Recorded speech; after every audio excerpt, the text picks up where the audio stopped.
Good evening, everyone, and welcome back to Bordertown Strange. I'm your host, Pam, and this is my co host, Jess. And tonight, Hello.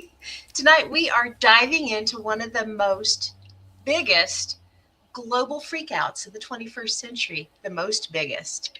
The most biggest, the 2012 end of days phenomenon.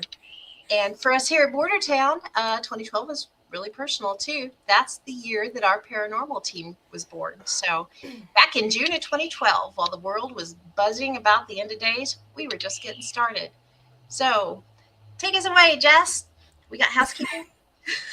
Yeah, a little bit, the usual. So, of course, thank you all to our old and new subscribers and followers. We appreciate you oh so much. And if you're hanging out on Facebook right now, give a really quick minute to just like and share. And if you're hanging out in the chats on YouTube, hello, guys. And take a second to give us that thumbs up, to hit that bell if you haven't yet, and of course, subscribe. Um, Also, remember to listen in wherever you get your listening podcasts from. We should be available on all platforms, and please let us know if you can't find us there. And also remember to send us your show ideas or any personal stories that you would like for us to cover, or even maybe just hear. We would love to hear all of those. Remember to tune in here in 2 weeks, Wednesday night at 7 p.m. on February 25th. We're going to be covering the Rendlesham incident with Enzo Surreal. That one's going to be a good one. One of my favorite topics, too. It's going to be awesome. But otherwise, we're going to scoot right into 2012, which Pam said, of course, is really kind of near and dear to our hearts, and I don't know if it's near and dear to our hearts, I should say. It's when we got started, but I think it's also messed with us just a little bit. I think it has too, honestly. Yeah. And And this topic is so much bigger than what we originally realized. I always assumed it was a large topic, but as I deep dove this in my research, I couldn't stop. I have been going full blow for like 2 days straight. I've got like wonky eyes from staring at pages and the computer for too long. So it's going to be exciting. it will. And I already put a warning out in chat that I've got the sleepy sillies, so could get interesting this evening. Surely not with us. Never. Now. We're always totally professional. All right. Let's see here. Word of the week. Oh yeah. So it's my week, and I thought this was quite appropriate for this. This kind of covers a lot of the stuff that even the members of our team have experienced before. And this is going to come into play a lot tonight. So, timeline drift syndrome. It refers to a spiritual or metaphysical concept where individuals feel they have transitioned into a parallel life or a new reality, characterized by sudden, profound changes in perceptions, relationships, and life direction. Symptoms often include feeling like the old self is foreign, intense deja vu, noticing new unexplainable synchronicities, and a sense of detachment from past life elements. Some of the aspects of timeline drift: perceptual shift, a feeling of having jumped tracks or that the world around you is subtly different. Detachment, old relationships, jobs, or hobbies may suddenly feel hollow, irrelevant, or unappealing. Rapid change, a sense that life is moving in a new, unexpected direction. Heightened synchronicities, experiencing increasing meaningful coincidences that feel meant to be. Physical mental fatigue, the process described as mentally exhausting, sometimes requiring more rest. We see these a whole lot in multitudes of different things. Mandela, synchronicities,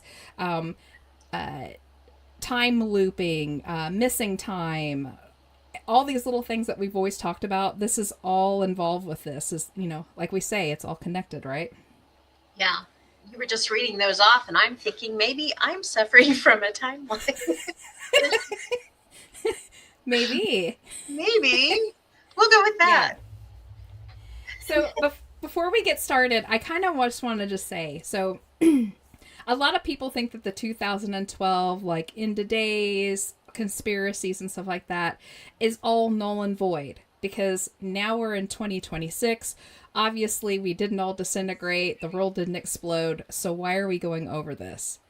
Well, why we're going over this is because many of these circumstances that we're going to be talking about tonight, these theories and these supposed happenings, were not the actual endings of worlds or cataclysmic things. It was simply shifts into new times or new beings or new feelings.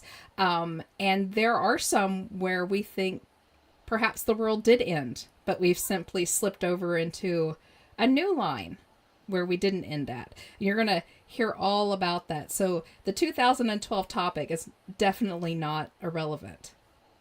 No, not at all. And yeah, like Jess said, we thought when 2012, it was kind of like when 2000 rolled around, there was the big thing. Are all the computers just going to blip out of existence at midnight? What's going to happen? And it was pretty much, we woke up the next morning and everything just kind of was the same, and we kept going. It's kind of how 2012 felt, because at the time, there was kind of a misinterpretation with the Mayan calendar, or maybe a better way to put that would be, in layman's terms, there was a misinterpretation. The scientists knew what they were talking. The archaeologists, they all understood that it wasn't truly the end of the world. It was a rotation it was like setting the odometer back on a vehicle. You're just rolling over to a new thing. But yeah, I remember it was a pretty wild year. Can't believe it's been 14 years though. That's crazy. Make me feel old. 13 till December 21st. Yeah. It's still 13 years ago, if that helps. I don't know if that helps or not. But anyway, kind of jumping into it. If you guys were around in 2012, you'll remember the vibe. There's documentaries, there was survivalist shows everywhere. There was the YouTube prophets that were freaking everybody out. And there was that giant Roland Emmerich disaster movie, 2012, that had convinced half the population we were going to fall off the planet into a huge crack in the earth. Yeah, that didn't happen, thank goodness. But the date, again, that everybody was fixated on was December 21st, 2012. That was the day that the 5,126-year cycle in the Maya long calendar came to an end. And somewhere along the way, that end of a cycle turned into end of the world. And there were so many predictions out there at the time. We had things like people were predicting solar flares that would fry the grid, that a rogue planet named Nibiru, I knew I was going to mess that one up, Nibiru, was to be smashing into the earth, that the earth was lining up with the galactic center, that there was a pole shift, that there was a consciousness shift, or depending on who you asked, all of the above, So it was basically a buffet of cosmic doom is what was being put out there. But did the Maya actually say that? No, they didn't. They never predicted the end of the world. The long calendar, like we said, it's cyclical. It runs through 13 Baktuns. Is that the right way to say that? Uh-huh. Nope. And then it resets. And like I said, it's like an odometer rolling back on a vehicle. There's I'm going to kill these words tonight. Ian, I hope you're enjoying this. There's an inscription from Tortugueru. I know I messed that up. Known as Monument 6. And it mentions that the 2012 date. But it doesn't describe the destruction. It talks about the references. It references the return of a deity, a ceremonial event, not an apocalypse kind of thing. Modern Maya communities, they were very clear. 2012 was the end of the cycle, not the end of humanity. And many Maya groups actually held celebrations, not survival drills like a lot of the rest of the world was. So how did we get from calendar reset to planetary annihilation? What do you think, Jess? Well, looking back at the actual Mayan calendar itself, of course, as you said, they were cyclical calendars. So literally what the Mayans believed was that we've all lived this before, and it's simply going to replay itself out back again. It was called the Calendar of the Five Suns, and back before 2012 rolled, we were in the fifth sun. And what was supposed to happen was that calendar was supposed to roll over, and there would have been a new cyclical calendar started where all of that would play itself out again. It would start out this way and then move to this. They believed that all of these things were due to happen at specific dates and then roll over. The Mayans themselves always thought there was a little bit of a disaster at the end of the fifth sun, but they've seen that this was more of a localized things, drought, even like the end of the ice age was the end of the first sun. So there was like kind of localized things going on that kind of contributed to them thinking the end of these little calendars were kind of disastrous, but they weren't the whole world's gonna end disastrous. Another reason why I think they thought that it was kind of an end of days scenario is because the whole mystery of where did the Mayan go? A lot of people seem to think that they all just up and vanished all at one point. And it was assumed that perhaps they went out at one of the ends of those cycles. And so we were doomed to the same fate. And I think it was all just a lot of Hollywood, blah, blah, blah. Yeah. That kind of I thing. agree. And that's if you look all over like Mayan stuff, there's a lot of inscriptures and stuff on the temples and things like that will show things happening clear up until 2012 and then they stop. Mm-hmm. Nothing ever seems to go beyond the 2012, and it's simply because they had not come up with that new calendar yet, because they really didn't need to. When that calendar was made, it was I don't know how many thousands. Yeah. They were like, yeah, we're never going to outlive this, so it's okay if we don't discontinue. Never going to bother us. Jess is right, though. There was like a perfect storm of misinterpretation of the Mayan mathematics. That and the New Age spiritual movements did play a part in it, too. There's a lot of sensationalist media, and, then the internet doing what the internet does best, which is kind of causing a panic. And boy, did it. I was going to show them. So this book here, let me see if I can get it up here. Mm-hmm. I'll put a link to it on our Facebook page when all of this is over with. This book was so helpful understanding exactly how the calendars work and how the Mayans thought about each section of the calendar and what kind of things kind of befell them or was happening to them at the time that different parts of the calendar were coming up. And it has an entire section that talks about what they actually thought was coming in that next set of calendars that would have been made if they had stuck around.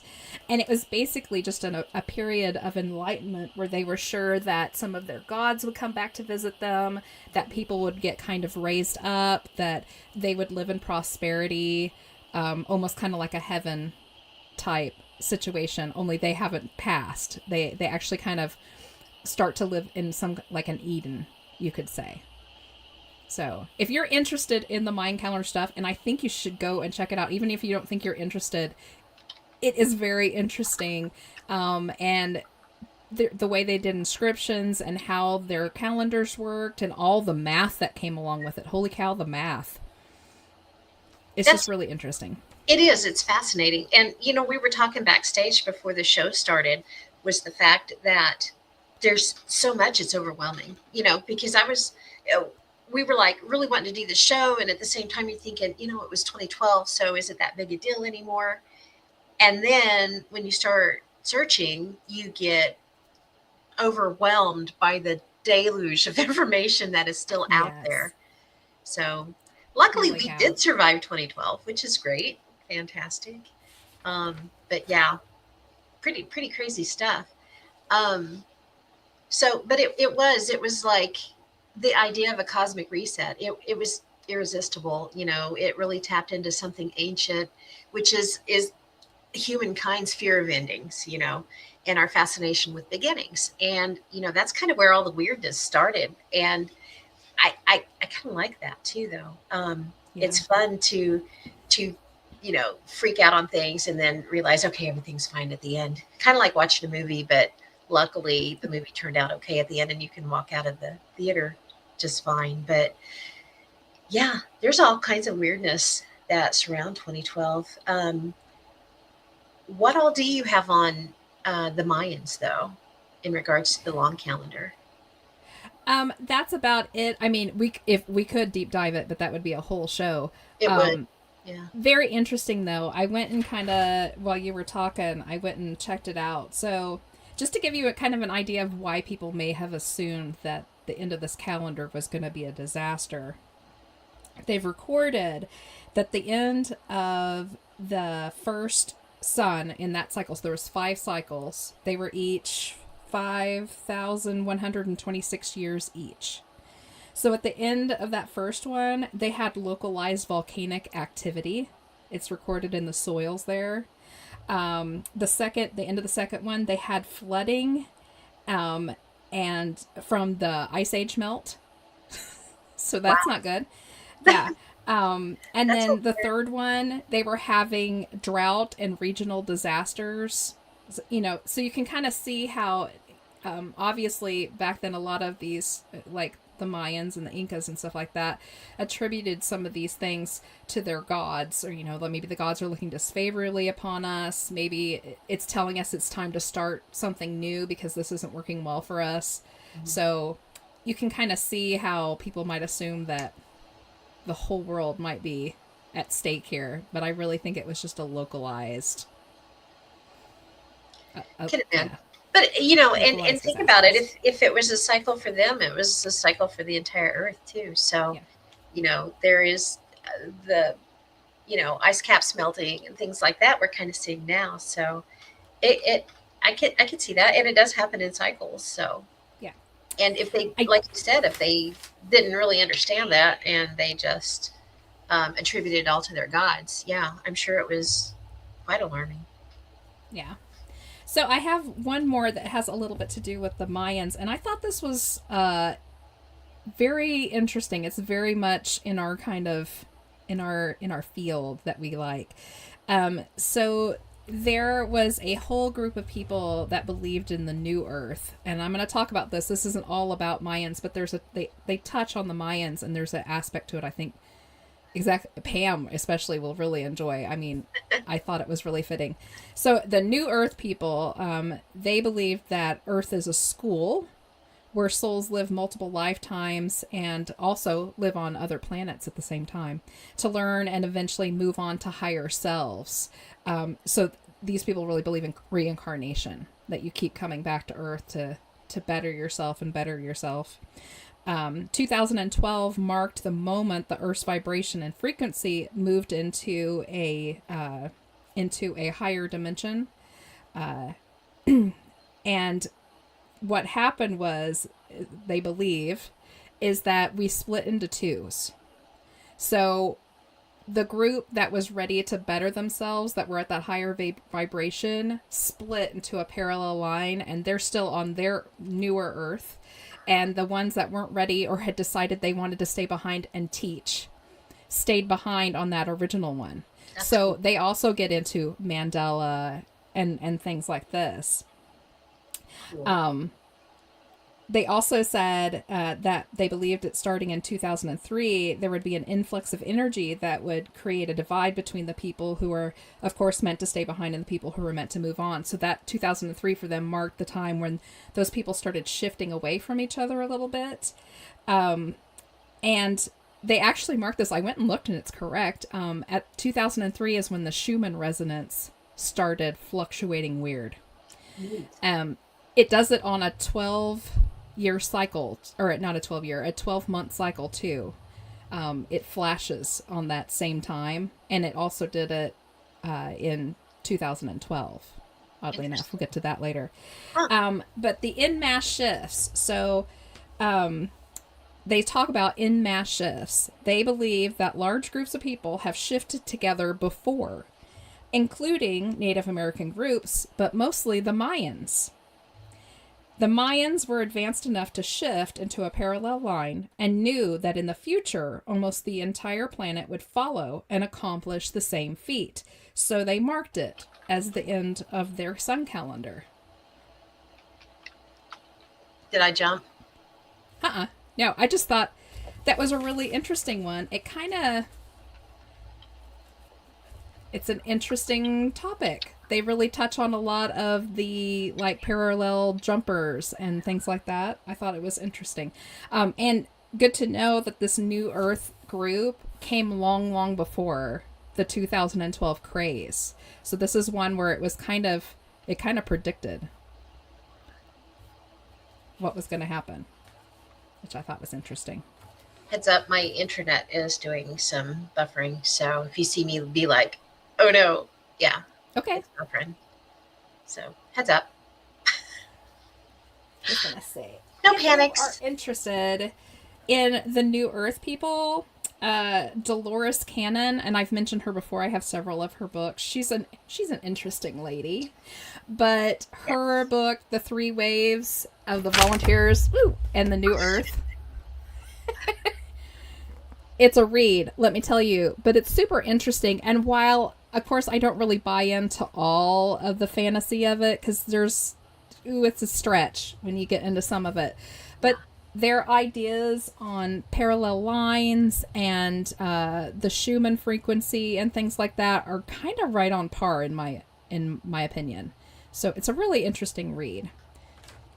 And some of her stuff is interesting, Dolores Cannon, because things that she talked about that everybody thought she was just crazy actually ended up being correct. So yeah, kind of interesting. Not sure how she would have actually known that either.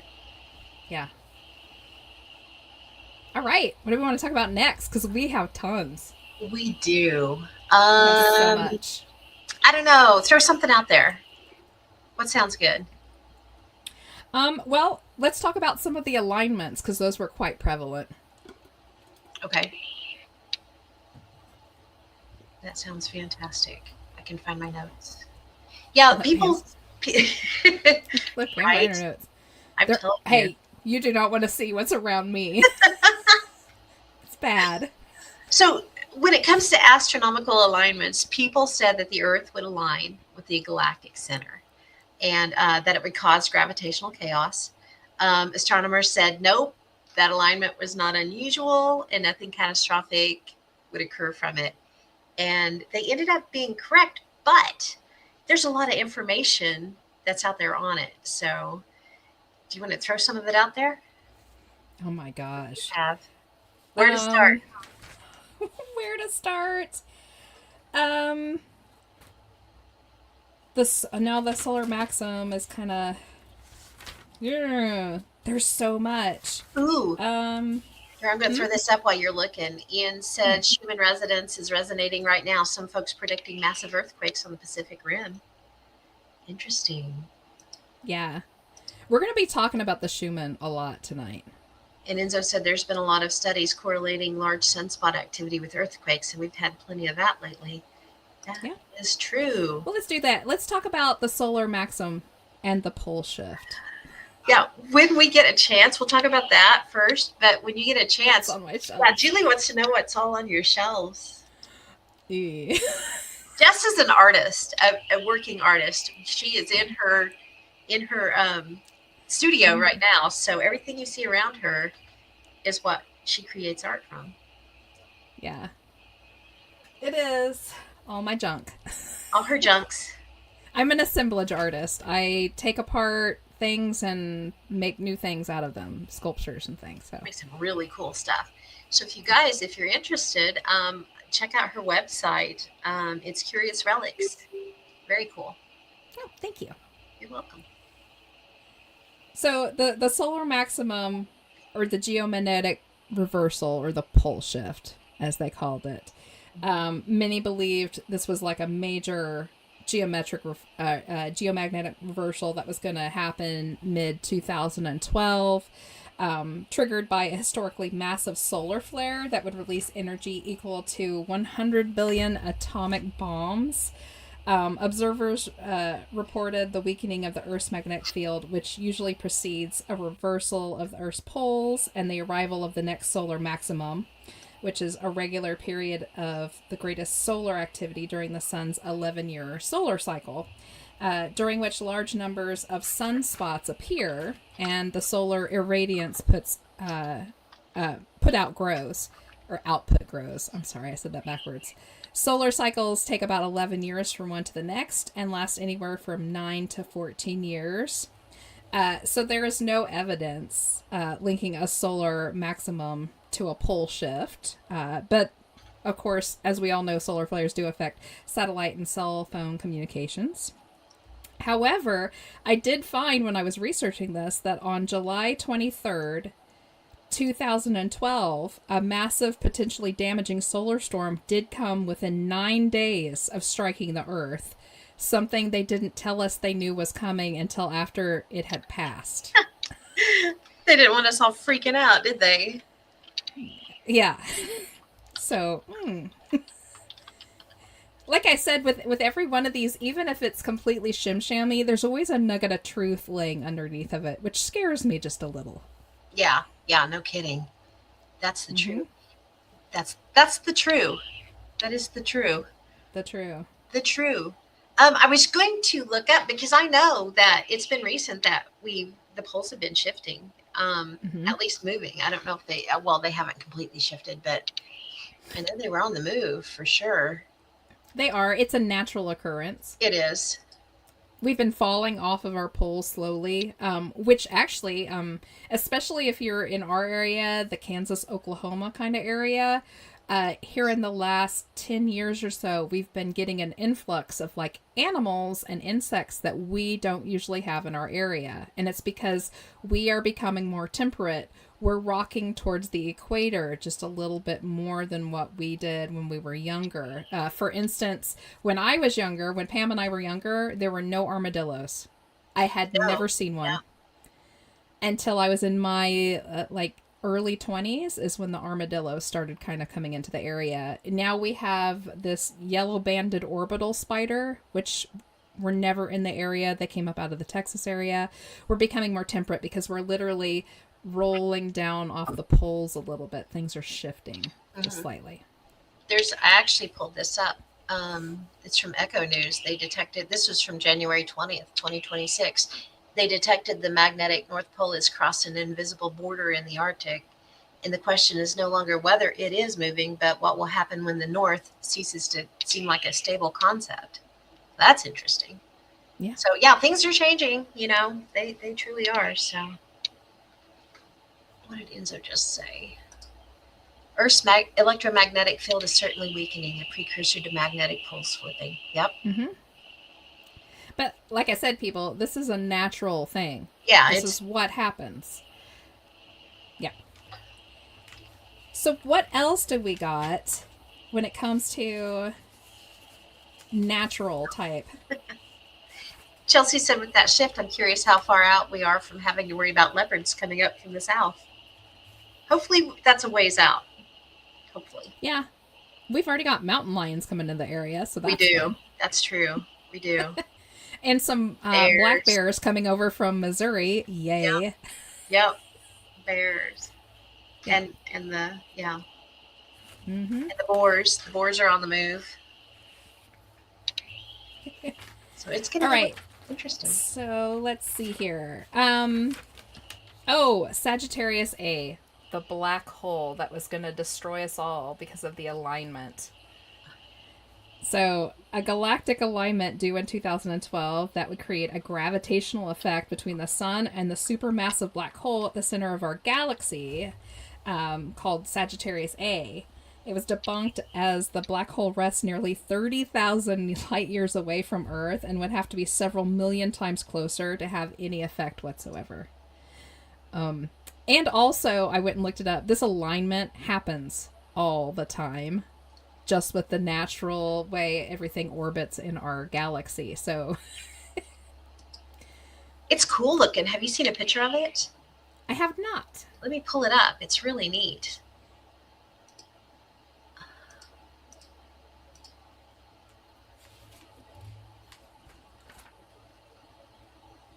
It looks, I don't even know what it looks like. It's interesting. It's cool. It looks like somebody threw their ring camera or their ring light underneath the water. It does. That's a good observation. Yeah. Yeah. It's pretty cool looking though. Yeah. That was the first image of it. Supermassive black hole at the center of our galaxy. first direct visual evidence of the presence of this black hole. Black holes are crazy. They are.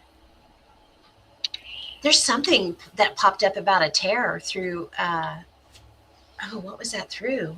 Somebody saved me. It's like something punched through the Milky Way. Well, it wasn't the Milky Way. I can't remember. I don't remember. Just enough to make me say, I don't know what I'm talking about. All right, so we also have the Shiva hypothesis. This is a hypothesis that global natural catastrophes, such as extinction events, happen at regular intervals because of the periodic motion of the sun in relation to the Milky Way galaxy, named after Shiva, the Hindu god of destruction. Many believe the Earth was due for another mass extinction somewhere in 2012. So here's another one. And that one's science-backed. You can go and look it up. That's all sciencey. Wow. That one's sciencey. Ooh. Enzo said what you're seeing is the event horizon of matter falling into the black hole, not the hole itself. That's cool. That's Enzo scary. the science guy. Yay. He said there was a recent internet scare of gravity shutting off for several seconds in August. That's not a thing, and it's totally fake. You don't need to strap everything down. Well, that's good to know. I would definitely. Are you sure? Because it actually happens on a day where we're supposed to be having a podcast. Oh boy. You may like tune in, and we're just going to be floating around our rooms. It can happen. Yeah. Sure. All right. Did you have any more of the lineup solar moon? I don't know what. There was many. Well, now there's the Nibiru Planet X thing, and it's like I don't have a lot on it. Just that it's a mysterious rogue planet that NASA supposedly hid from the public. There's no evidence of it, no planet, no collision, but it's still a theory out there that just absolutely refuses to die. So, do you have anything on that one? The only thing extra I have on that is that they base it on some fact, Nice. which leads to, it's confusing for people because if there's a nugget of fact underneath of it, they tend to think, oh, it must be completely true. So they base it on this 4,500-year-old Sumerian tablet that they discovered years ago that depicted a 12th planet in our solar system. And this is kind of the basis. That's the Zechariah Sitchin thing, right? Yeah. Okay. And because of this, they started basing all these little weird facts that that were half true and then kind of half came up with to make this whole new theory or thing or whatever this is that you want to call it. I mean, they even they put Mesopotamian texts and stuff inside of it, and claiming that there were certain planets like Earth is supposed to not be one planet. We're actually two planets that work together, and one part can go off and do its own thing. It's a crazy one. Yeah, it is. Yeah. There was the lady, her name, what was her name? Nancy Leiter. Back in 95, she claimed the extraterrestrials had warned her of this collision with this Nibiru planet. So that kind of is where it got brought into modern day, after Zechariah Sitchin's 12th Planet book. Yeah. If you guys want to look up more of this, so it's pretty entertaining. The only reason why this thing is still around is because of one lady on the internet. She started her own webpage, and she made her own cult is basically what she did. And she has plenty of followers. Her name is Nancy Leiter, or Leiter. She's from Wisconsin, and she took this old kind of theory on the Sumerian and the Mesopotamian tablets and things, and then she mixed it with some New Age stuff, and she came up with this webpage called Zeta Talk. And she claims that when she was little, that she was visited by the Greys, and they implanted this thing in her brain that she communicates with them with, and she was tasked with letting the world know what they needed to know, like in order to save themselves. And that the funny thing was, is 2012 was supposed to be when they came, but also so was like 2004, and so was like 1998, and there was a date before that too. She kept giving these dates out, and then when it wouldn't happen, she would pick a new one. Oh, that sounds like some of the yeah, some of Yeah. yeah, the religious cults. Not culty cults, but cults. Yeah. Not a culty cult, just a cult. Just kind of a cult. So if you want to go check it out, it's I thought it was hilarious and entertaining. It's called Zeta Talk, Zeta Talk, and her name is Nancy Lieder, Lieder. Go check it out if you want something fun to do for 5 minutes. It's pretty hilarious. She's crazy. Yeah. That lady do cray cray. She's a little off her rocker. She's a lot off her rocker. But that makes her interesting, so yeah, I don't know. All right. So, what do we want to talk about next? I'm looking to see what I had on my thing here. I have solar maximum. Do you have anything on that? Yeah, we already talked about it. Oh. Sorry. It's been a long day for Pam. We're going to excuse her. A long ass day. Okay, so I'm just gonna keep rolling. If you find one you want to do, throw it in there. We're gonna do CERN last. I know you're all itching for the CERN, but that's the big daddy. We're gonna do that kind of towards the end because that's gonna have the most with it. Holy cow! Another one that I found is called Time Wave Zero, and this was by Terence McKenna, who was an American philosopher, lecturer, and author.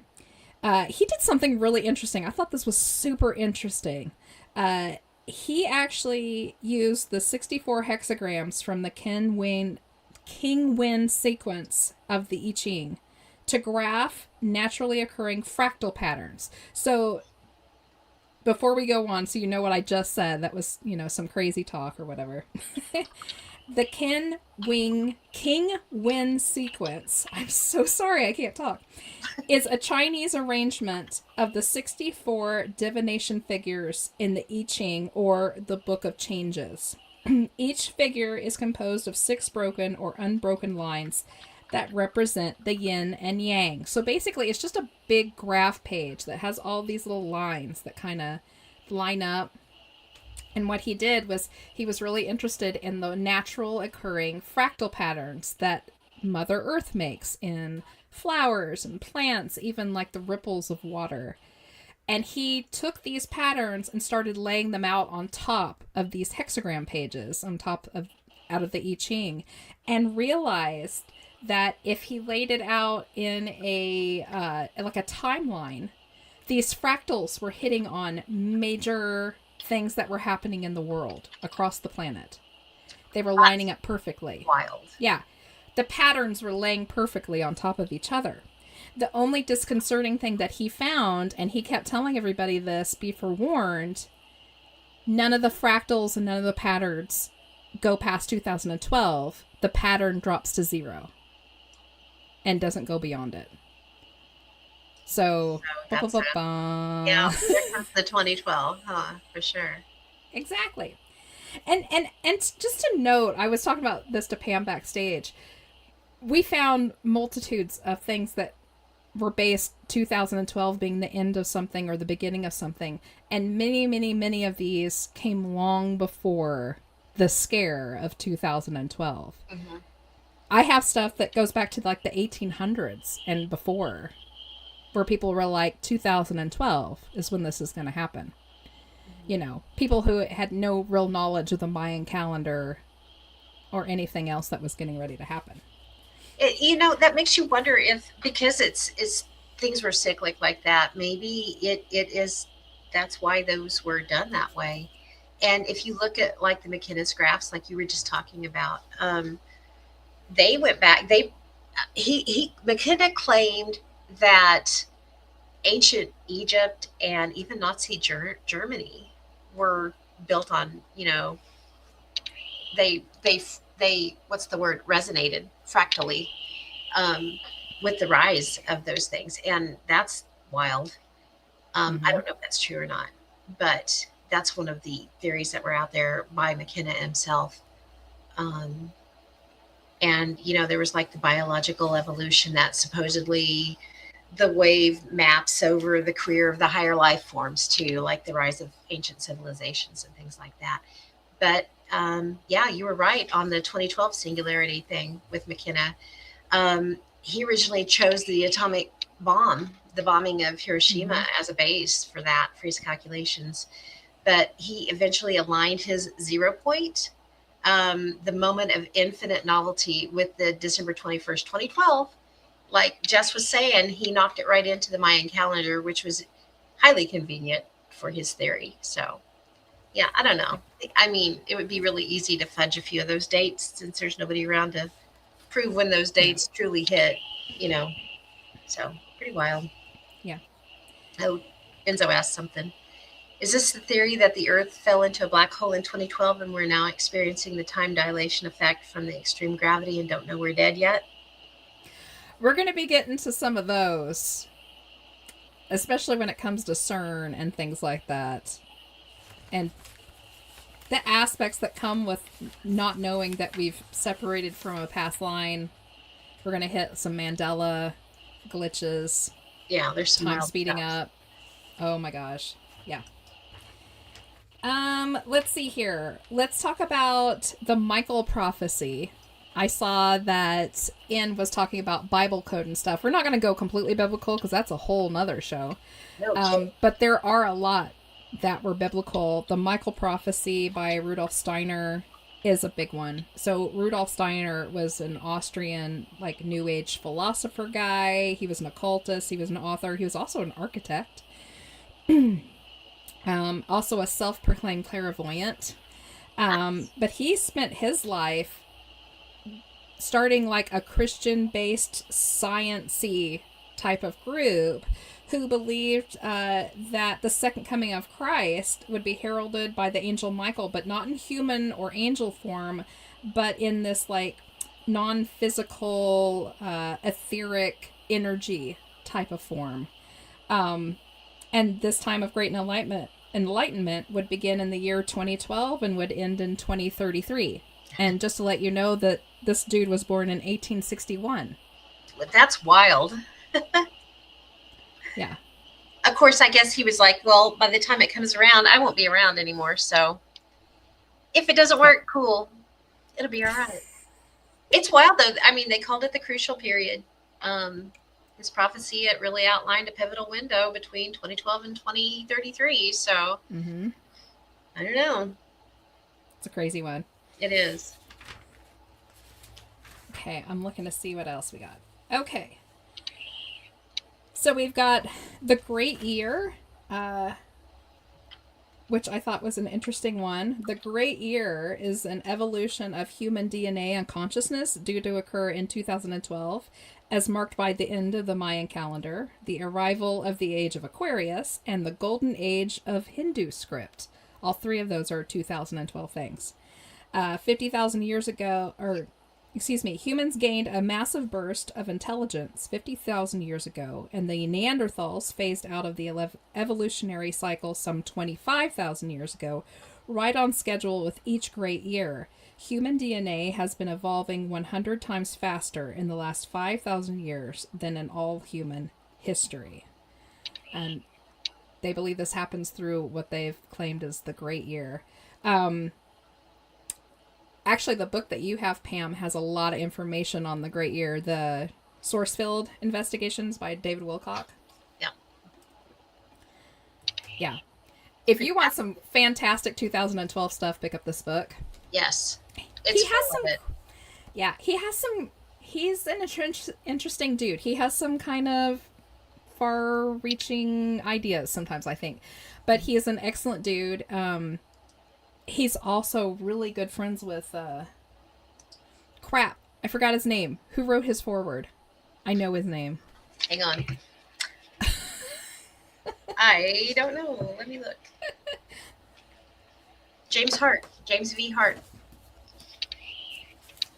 Well, there's also Graham Hancock. They both wrote it Graham in. Hancock. Okay. That's who I I was meant. going to say there's a foreword by James Hart, but there is an introduction by Graham Hancock in here. Yeah.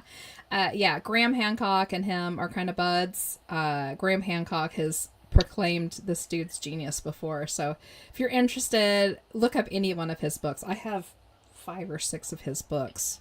Really interesting fellow. 2 of them, so yeah. He is an interesting person. And if you are interested in any of this, it's a great one to start with.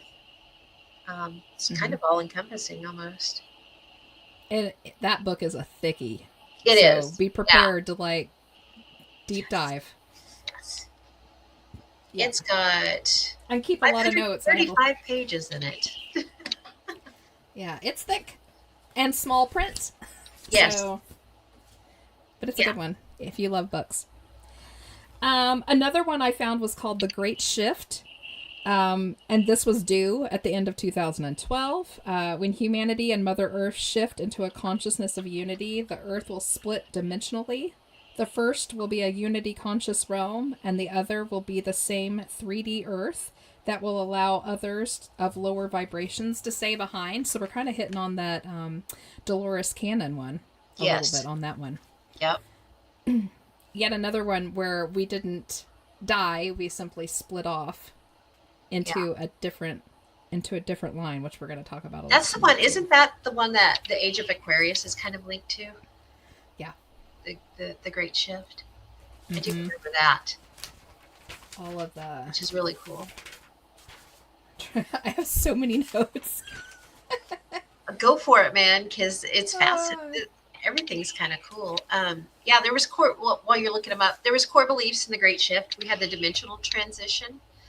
There was many spiritual groups that believed that humanity was shifting, like Jess was talking about, to a third dimensional reality, to a fifth dimensional awareness, which would be based on the unity, the compassion, and the interconnectedness.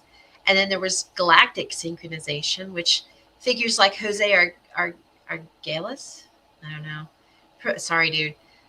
Proposed that Earth was passing through a galactic synchronization beam from the center of the Milky Way, which was intended to recalibrate human DNA and spiritual intent. And then, again, the Age of Aquarius. And this is the one that's often linked to the astrological transition from the Age of Pisces, which is associated with hierarchy and materialism, to the Age of Aquarius, which is characterized by collaboration and mystical values. Pretty neat. Yeah. I also found millenarianism. It's a belief in a secret knowledge from distant time and places. 2012 marks the end of the enlightening, spiritual evolution, and a one-world group consciousness. Ooh. So there's another... I hadn't heard of that one. That's cool. Yeah. There's also New Age SETI, and SETI is, of course, Search for Extraterrestrial Intelligence. This is a community of people who believe that society has become disconnected. Their mission is to find spiritual answers from entities that live beyond space, who have spiritual knowledge. 2012 marks the year that begins that enlightenment. Wow. So many, I think it's just so interesting that so many of these have 2012 as their marker. Odd. Yeah. And these have been around for a long time. They're not, as I was telling Pam, they didn't come about in 2012 and conveniently use that date. Yeah. They were there long before. Yeah. Yeah. So, let's see here. Okay. Before we hit CERN, let's start. Do you have anything more that's not, like government related? I don't. I don't. Okay. So let's I don't either. CERN, because CERN's a biggie. Do you want to, or do you want me to hit the other ones first? Because we have more than just CERN. Oh, yeah. Hit the other ones first, because then once we get on CERN, we'll be stuck on CERN. CERN is going to be the one that has all the theories that go in 30,000 different directions. So I think we should leave that to last. Yeah. So, Preston B. Nichols, if you know that name, you know it because of the Montauk experiments. This one is a big one on 2012. So, of course, Preston B. Nichols is, an author and whistleblower on the time travel Montauk project held at Montauk Air Force Base in Montauk, New York. That happened like just after the whole Philadelphia experiment thing. Yeah.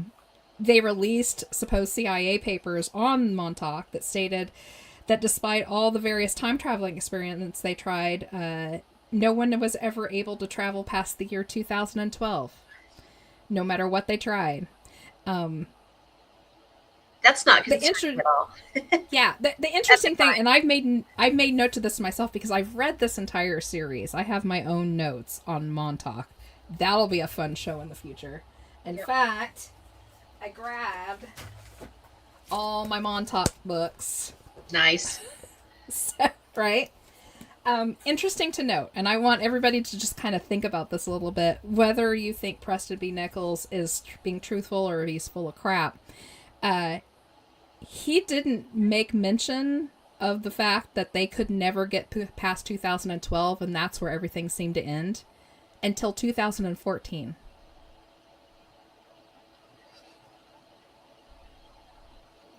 That's so.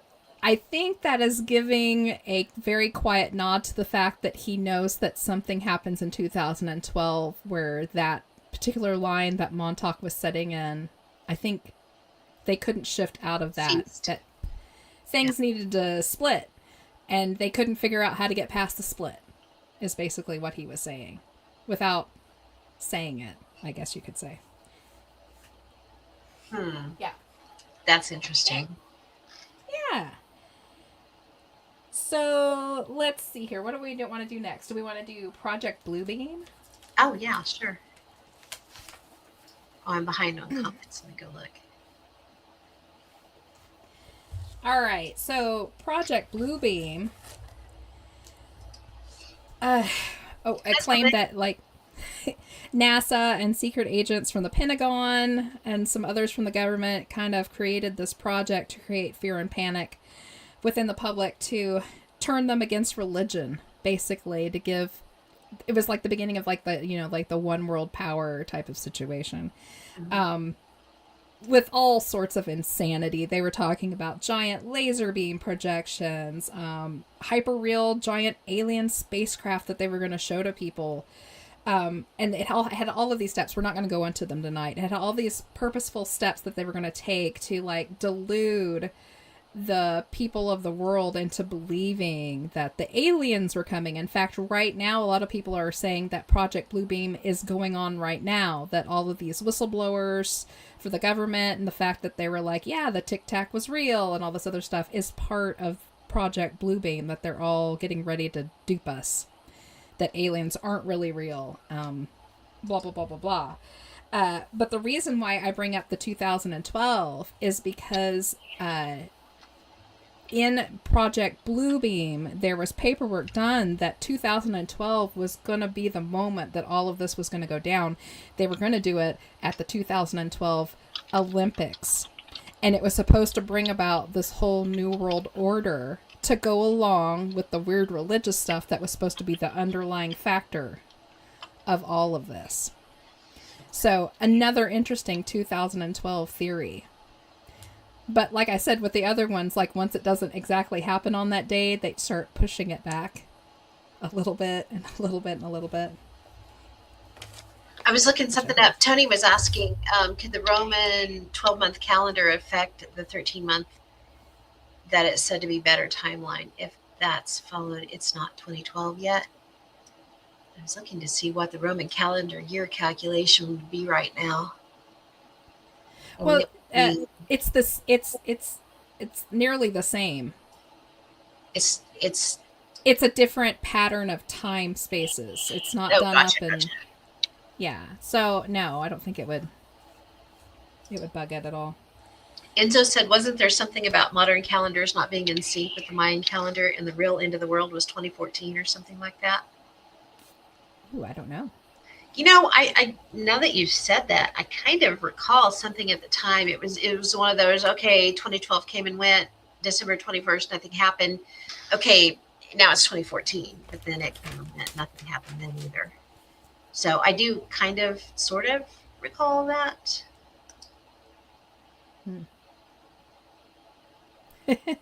Ian, The greatest Olympic Games the world has ever seen. I may be biased. Ian said, or Enzo said, "Ugh, blue beam. Don't get me started on blue beam." Yeah. Okay, so the next one, the Kingman, Arizona incident. So this is several UFO crashes actually, but there's a 2012 spin on it. So in May 1953, 2 to 3, they've never really been able to say, UFO crashes happened near Kingman, Arizona that purportedly involved the recovery of dead and alive gray aliens. The grays were taken to Area 51. The one alien who managed to survive spoke perfect English and was dubbed P-52.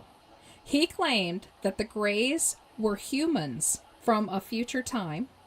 It claimed that in 2012, there was a great cataclysm that nearly killed everyone on the planet. The few survivors that were left went underground. They slowly repopulated and became used to the underground conditions by slowly evolving bigger eyes, smaller bodies, and mouths, and their skin had turned light gray due to the lack of sun. They claimed that they had been sent back to ensure that the cataclysm would happen again, so that this new race of gray human would continue to exist in the future. There's a huge storyline to this. It also involves like Eisenhower and the Greys. It involves Nixon. It involves Kennedy. It involves the Majestic 12. Oh my gosh, it includes everything that you can think of. CIA. It's nutty. If you're interested in that one, go take a look at it. It's a long haul. I literally gave you the most watered down version that I could give you.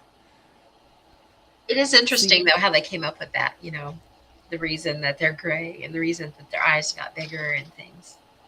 Yeah. But, yeah. Yeah. Basically, the story is they kind of, they lost their humanity because they became able to talk, non-verbally with their minds, and they've lost their humanity. So when they come back, they're looking at us as this strange creature because we're what they used to be, but they've lost touch with all of that. So that's why they study us. That's that whole, it's nuttiness. So go take a look at that if you're interested. Ian said Gollum then. Yeah, kind of. Totally lost their humanity. The Greys. Yeah. Next we have the Collins Elite. I thought this one was a super interesting one too. So you're going to find this a lot in, it was actually a Nick Redfern one. He's the one that kind of supposedly brought this to light. You can also find it in Deceptions of God and Men. This is also a really excellent book to have. It's by Barry Fitzgerald and Brian Allen. Super good stuff in there. Cool. If you're interested on these kind of topics. So the Collins Elite is a supposed group of insiders from military intelligence and defense circles that believed UFOs are not distant aliens, but actual demonic entities bringing humanity's spiritual downfall. The group formed after World War II. They believed occult spiritualists like Aleister Crowley opened portals to other dimensions using their rituals. They believed that these tears in the fabric of reality unleashed darkness and triggered the 1947 UFO wave.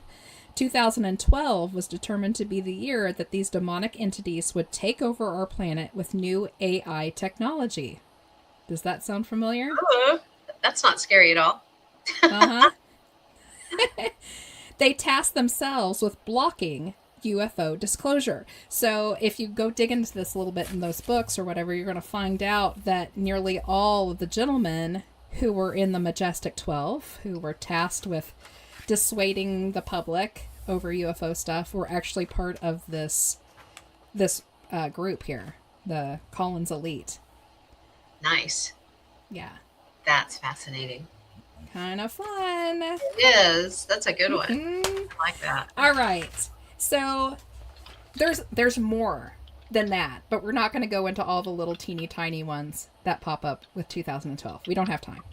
We want to hit the Big Daddy. We're going to hit CERN. Dun, dun, dun. Mm-hmm. Yeah. We need Enzo here for the sound effects. For the sound effect? For the sound effect. Okay. So, CERN. Of course, as everybody knows, of course, they went hunting for the Higgs boson to create the Higgs boson, or the God particle, as the media like to call it. In 2012, they actually did it in July of that year. And they claimed that everything went off without a hitch. It was found. They got some great data off of it, and that was the last we heard. Right? Yeah.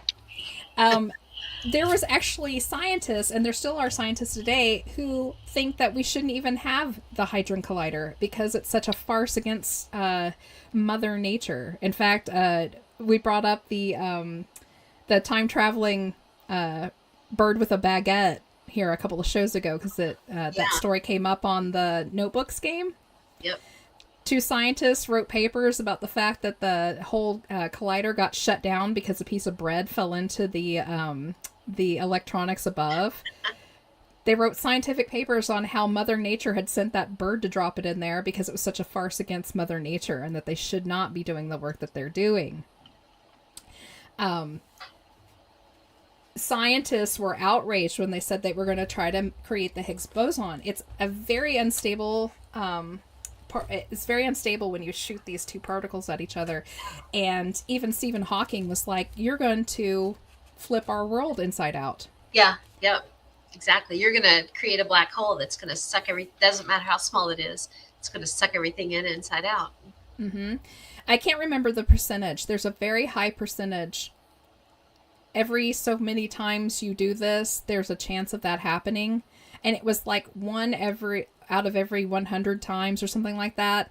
And the latest collider that they've got going, because they keep upgrading it, it's actually like running like 200 of those an hour. Oh, God. So people are wondering if literally we're flipping wrong side out over and over and over again, and we're degrading, basically. That's wild. It is wild. CERN has always been absolutely bonkers, though. Yeah. CERN is a nutty place. So the front of CERN has the statue of Shiva, which is the destroyer. Strange. Copy of a copy, he says. Copy of a copy. Yep. There's all the conspiracy theories that go down with that. The Mandela happening, and Nelson Mandela and the dude in the lab office during the happy video that CERN put out. Just all sorts of stuff happening with that. Anywho. And they did they kind of tied CERN back into the Mayan calendar, or the prophecy anyway, at one point, saying that, the world was going to reset, but that it was going to be a man-made technological reset, which they are attributing that to CERN. Yeah. I don't know. So anywho, now that you've got a little taste of what we're kind of talking about here. So, I mean, even Stephen Hawking was like, please don't do this. Please don't do this. Things are going to end badly. Many scientists and your everyday people believe that when they found the Higgs boson on, I think it was July 12th, I can't remember the exact date, that the world did end. But we simply moved over into a fresh line. So now we're going to start getting into multiverse theory or multi-parallel theory, where there are infinite numbers of parallel lines all lined up against each other. And that we simply smooth transitioned right over into a fresh line. And this is where we're going to start getting all the weird crap that starts happening. Because no 2 lines are exactly alike. They're very, very close. So you're going to have little small things that don't add up. So you're going to start getting things like the Mandela effect. Which way is Bernstein Bears spelled? Yeah. Things aren't quite right. And I I wrote down a list of all the interesting things that people have said that they have felt since 2012 happened. And Well, you're we've pulling that up. experienced some of these. While you're pulling that up, Enzo said there's a video of the presentation ceremony of the Shiva statue. The prosaic explanation is that many of the engineers working on the project were from India. But there's also, I know there's a little conspiracy theory out there too that the Shiva statue is it's a symbolic evidence of the intent to destroy the universe. Shiva the destroyer, basically. Yeah, I will say, like, get up online and check out the stuff that CERN puts out. They put a lot of stuff on YouTube, ridiculous little videos, just some of the strangest stuff, and really pay attention to the background. It's as if they're purposely like putting little Easter eggs in to drive conspiracy theorists wild. I think they do that just to, it hypes. I mean, look how much extra hype it gets around their stuff that they're doing, like conspiracy theorists out there and freaking out about it. Yeah, it's crazy. It is. So I kind of wrote down like consequences of a shift, ? First of all, the Schumann resonance has been going off the charts since 2012. It really has picked up, as if we're kind of like on a different vibration or something now. Just insane amount.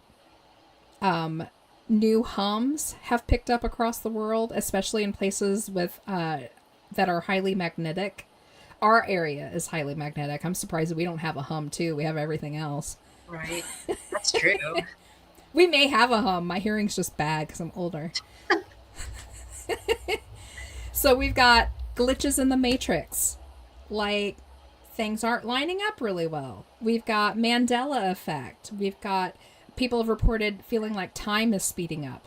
Like the days aren't as long as they used to be. Huge gaps in their memory. And since a sense that something or sometimes even people are missing. I'm seeing this a lot on my I'm a member of a lot of pages on Facebook where, like just like weird supernatural stuff. If you have something weird happening in your life, you can come to this page and like explain it and people won't hop on you. We keep seeing stories like this where people seem to be missing out of their lives. Like people will be like, we're sure that we had 5 kids, but we really only have 4. Like there's one kid missing and they can't explain why they feel that way. It's a really weird one. That's tricky. People who were sure they had like that 3rd friend in the group, but now there's only 2 of them. And both of the friends are like, wasn't there a 3rd one? But no, maybe not.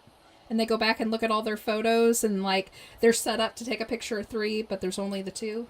Oh, so they're off on their poses and stuff. Oh, that's as if they were like erased, all like Michael J. Fox style, like in Back to the Future. Oh my gosh, that's wild. Yeah. So we have all of this going on. And we've experienced this too. Pam and I and the rest of the group. We have. Yeah. Strange Mandelas, glitches like crazy, time anomalies happening all over the place. And then you're going to start getting into, are we part of a simulation? So you're going to go into simulation theory. Yes. Which is a much scarier diversion, if you ask me. Yeah. So there's 2 sides of this. So one side is that we've been living in a simulated universe all along. Lord knows when was the last time we were actually like human beings on a planet, or if we ever were. Exactly. Yeah. It scares the crap out of me, but they always say that like people, or that excuse me, not people, but a civilization that is able to start creating other life through technology is already a simulation, if they're that far already. And so it just keeps perpetuating itself. That's strange. I'm down a rabbit hole over here. Ian asked the question, did they ever dedicate a weird statue at the small/medium hadron collider that was built in Texas? And I was like, I don't know if they did or not. And so I went and looked. They did not. The project was abandoned. The SCC was canceled by Congress in 93 after billions were spent and 14 miles of tunnels were bored. The current use, it was purchased in 2012. That's interesting. By Magna Blend, a chemical manufacturer. The tunnels themselves were flooded with water to preserve them. And it says the nearest major statue in Waxahachie is actually a monument to a Navy SEAL, Chris Kyle, at the Civic Center. But I like Enzo's actual. Probably open to Buc-ee's by it. Probably right. Probably. In brings up something interesting, just so you all know at home know. The Large Hadron Collider is not the only one. It's the largest one. Yes. But there are many all over the world where scientists are doing smaller versions of, different sciences in these colliders. They're throwing different things at each other to see what sticks, basically. The Large Hadron Collider, however, was built to try to create the Higgs boson. That was its purpose. And now that it can do it, in fact, I can't remember the date, they're going to be getting ready to open up one even larger. They have built one even larger than the Large Hadron Collider. And this one is the one that the scientists are very, very scared of. So they're going to keep doing it until they blow up the world, basically. Or they already have. Nice. And we've already slipped lines. Oh my goodness. We're going to run out of lines at some point, y'all. Yeah. Stop. So another version of the simulated universe theory is also a little bit unnerving one for me too. So this one posits that many scientists knew that we were due to end in 2012. But in order not to lose our entire world, they've actually created a way to slip our consciousness once 2012 ended us. We were slipped into programming and now are existing in a fake simulated universe. Okay, that might be the most terrifying one of all, because... Yeah. This one relies heavily on the glitch in the Matrix. The glitches that are happening. And actually calls the Mandela effects actual glitches, too. That they're glitches within the coding. It doesn't fire correctly all the time. And it also leans into the scientific side of things that are the universe that we see right in front of us, like the room I'm looking at right now, only exists right in front of me, that there's nothing beyond it. Yeah. That's scary. Wild. That is scary. Yeah. So it's like basically you're in a simulation, so if you would think of like if you're in a video game, what happens to the parts that you're not actively engaged with at that moment? They're just in stasis. Mm-hmm. They're just not really there. Yeah. Until you go back into them. Yeah, that's freaky. Yeah. What was I getting ready to say? I just lost my train of thought. Rick said, but what if when one line ends, does another begin where it left? I.e. it's never-ending lines. They're supposed to like just transfer over. Yeah, so imagine, okay, here's the line we're in. So there's multiple lines beside us shifting out. And you would naturally just slip into whatever line is beside you on either side of you. You can slip in and out. So this really leans favorably for Mandela effect.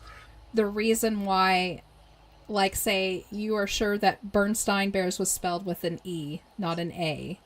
But somebody else that you know in your family really believes it was always spelled with that A. Well, this could say that you slipped into a line where it was always A, but maybe that same family member that you thought should have slipped over with you, they went the other way. Yeah. Or maybe they didn't come out of that line at all. Maybe they perished in that line and that's where their consciousness ended. There is so many theories to how those parallel lines work. And the multiverse theory, we know of 11 multiverses right now that are scientifically proven. So we know there's at least 11, but theoretically there's infinite multiverses, and if you think about the fact where they say like any given moment of any day, you're making decisions constantly. So every decision you make puts you on another line, puts you on another line. But all those different lines, you're continuing on somewhere, So look at that. I mean, just one person would have an infinite number of multiverses based off of just everyday life, of every decision that you make. Like, okay, I'm looking at this, I'm going to switch screens over here and do something else. Well, maybe this Pam didn't. Maybe this Pam's still engaged over here, and this other one has gone over here to do this other stuff. So there's a split right there, and then there's a split on down and on and on and on from those. Mm-hmm. Does that make any sense? It does. Okay, good. Because I feel like I just talked myself in a circle there. Multiverse theory, one of the reasons why I love multiverse theory so much is because it really, it's a two-sided thing. It really helps explain a lot of phenomena. If you're at a dead end with a phenomenon, how it works, whether it be supernatural, paranormal, cryptid, Bigfoot, UFO, anything like that, there's almost always something multiverse that can help answer it in some fashion. I mean, not answer it completely. You're not going to, know exactly, but it's going to kind of help push along how that works. The flip side of that is maybe we shouldn't be using multiverse because it's a halo, we're using it as an umbrella way to fix everything. So you have to tread carefully with it. But I just think it's so interesting, that it kind of covers it covers doppelgangers. So, Yes. For instance, I'll give you like a hypothetical. Say, you come home from work one day, just like usual. You walk inside, you throw your keys down, your bag goes down, you kick your shoes off, you take 2 steps towards your living room, and you watch yourself walk across your living room and disappear. You're like, holy cow, I just saw my doppelganger. What if you didn't? What if you just witnessed a thin spot that just happened in your living room, and you just watched yourself from the line over walk through the living room? Yep. What if you just had an accident in your car on the way home and you died? Yeah. In that line, but you didn't die in the line next to you, and your consciousness slipped over, and you watched what was left of you in that line walk through the living room before everything righted itself, and you were just home. That's crazy. Yeah. Some people think that's how deja vu works, that you're actually experiencing your own consciousness blending in with the time right beside you, the line right beside you, which may not be completely in sync time-wise. Maybe it's a couple seconds ahead, maybe it's a couple seconds behind. And you touch that and suddenly, oh, I feel like I've just done this. Yeah. Wait a minute. But you know what's always interesting about that with deja vu is the second that you realize, hey, I've done this before, 9 times out of 10, you're like, you don't remember anything else about it. So it's just that little, which would make sense, if you're blending timelines, you hit that where you're going to blend once you get there. So, yeah. Yeah. Interesting. Enzo said it's easy to make it a catch-all, but it's the only thing that we have right now that explains it all. Yeah. Yeah. Like I said, it's a fine line you traverse when you start using multiverse to kind of explain things. I try to keep myself, held back just a little bit and not go full tilt, because we don't know if the multiverse is real or, it's the gem of the scientific world, basically. If it is real, how does it work? We don't know. Yeah. No, these are all just guesses. But as Enzo said, right now, it's just about the only thing that we have that really helps cover so many different things. Yeah. And frankly, it's one of the ways that we actually blend cryptids into paranormal, into UFO, into the supernatural, and even science. It's how we seem to be able to kind of, I don't know, cushion that all together. Yeah. Somehow. Yeah. Because we know it's all connected. We just don't always know exactly what those connections are. Yeah. But we know they're there. We know they're there. We know they're We there. love the multiverse. Mhm. It's one of Yeah. the best things out there, I think. So, time speeding up, and days feeling shorter. Some of the scientists the ones that are even working at CERN right now have stated that they believe that somehow after the 2012 fine, we went up to a higher vibration. The whole world, the whole universe works on energy. And even the earth itself has its own heartbeat. We have a rhythm that naturally plays out. And they believe that this has sped up. And even though our clocks and things work as they should and still is showing the correct time for us, they think that actually time itself has sped up a little bit and our days actually are much shorter than what they used to be. And that's why it feels like you get up in the morning and do your stuff, and before you know it, it's time for bed again. And that you don't have quite as much time as you used to get things done. That hour seems to just fly by when it shouldn't. Yeah. I've also heard too, when it comes to the days speeding up, you notice when you're a child, it's like the days are forever. The summers last forever, kind of thing. And as you get older, it's just gone in a blink. And I don't, this makes sense to me, honestly, because it's like basically the more experiences that you have stored in your brain, in your memory, that the less that you need to continue to store, because if it's all pretty much the same All thing, the same. you don't need that extra RAM, basically. So you kind of skim over it at that point. So yeah, I believe in that too. I absolutely believe, because when we were little, days did last forever, and it's because everything is new. You're taking in so much information. Yep. And sitting still and not learning anything takes forever to you too, because your brain's constantly wanting to download more information. Yeah. So being bored is hard for kids because you're trying to make those connections. That makes sense. And then as you get older, you have a layout every day that you do. You have a pattern that you follow. You've seen this stuff all before. There's a lot less to learn, and so everything seems to swing by faster. I do, however, think there is something to it because this isn't something people incredibly complained about in years past, and people were getting older then too. So I kind of feel like I don't have enough time in the day anymore. Oh, I definitely don't.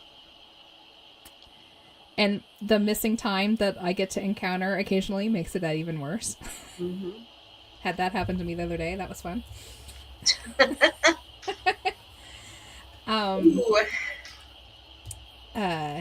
Glitches in the Matrix. We've heard a lot of these. Crazy stuff going on. Seeing stuff right in front of your car that shouldn't be. In the sky in front of your car. NPCs, non-player characters everywhere. Yeah.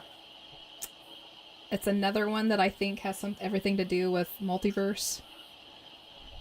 Players that are solely there to play along your storyline, or like my fairy ring theory, maybe those are the people whose consciousness isn't awake in this particular line. Their consciousness is awake in another line.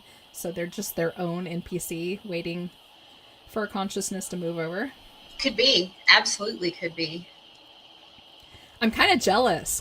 I'd kind of like to be one of the Jess NPCs in one of my other lines and just kind of go about my day and not worry about anything. Enzo said, do what now? Yeah.